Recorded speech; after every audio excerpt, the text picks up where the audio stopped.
I have gotten a few requests this week between the two classes I'm teaching for teachers on how to take images of the screen and how to put images up in Canvas. So I figured I'd do the two of them together.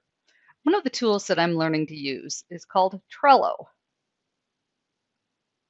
My son and I are working on learning iPhone development, and a lot of the things that I do with my students, he and I have been working on together because he's living in North Carolina now. He moved there last October, and we wanted something that we could do together that we would both enjoy because playing video games just isn't my thing. And we both love computers and we're learning how to do Swift programming. So we're going through a book on Swift programming and we're adding different things and we're tracking how we're fixing each thing. And when one of us has a problem, we actually put up videos and add it to the other one so we can see it. And this is a collaboration tool that we're using. I'm showing you this because I'm going to show it up in the future. This is totally free and you can incorporate it in your class, and I'll show a little bit about it in another video, or you can look it up at LinkedIn Learning. But what I wanted to do was take a screenshot. Let's say I want a screenshot of the chapter 3 issues we found with the book. And I'm doing this because it's a book that we're actually going to be using in my department. I'm testing stuff for the fall.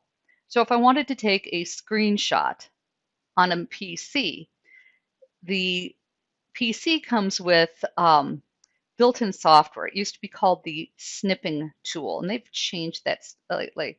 But I'm going to go into the search button here, and I'm going to type in snip, and it will bring up Snip and Sketch, which is the new free tool that's included.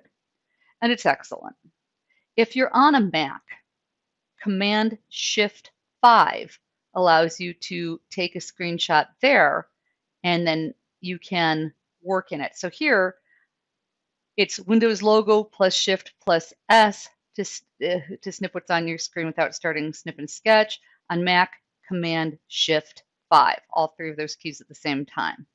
So I'm going to start a new screen capture, and I'm actually going to grab chapter 3 and chapter 4 here, and then I can save those, and I'm going to drop them to the desktop, and you can leave it with the date, but I'm going to do chapter 3 and 4, and I'm going to hit save. This will now give me something that I could save and put into a discussion or into a assignment or something in. So in Canvas, I'm going to go into the building community discussion, and I'm going to hit reply, and I'm going to add the image.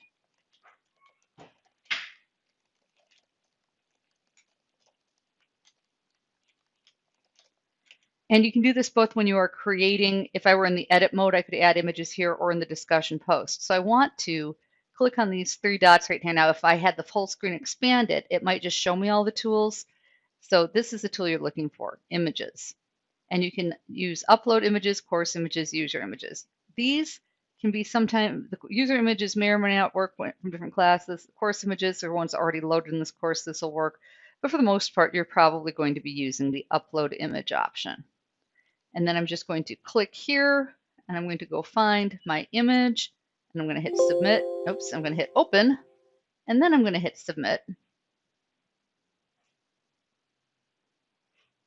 Now, few little tricks for this because some of you want to be able to do basic formatting on it. If you don't do anything, it comes in left aligned. I'm going to put in a center paragraph first, and then I'm going to select the image.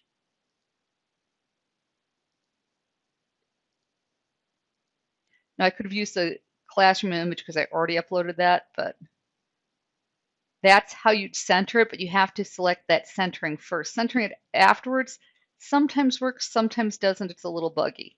This time it did. This often looks better. That's about what I want, but I can also go in and change the size here. And then I can choose done, and you can see that can make it larger and easier to read. So that's how I take images. I actually use a different program, one that's not built in. And this does video and images, and you can go into pricing and education. This is what I get. I get a single license and then I pay $8 a year to keep it current, and you can use it on 2 machines. So I have it on my desktop and my laptop. It does several more things, including recording video. That is actually my preference, but you get pretty far with the free tools. And I do think that that snip tool in Windows is highly effective, and Command Shift 5 in a Mac environment works just about the same way.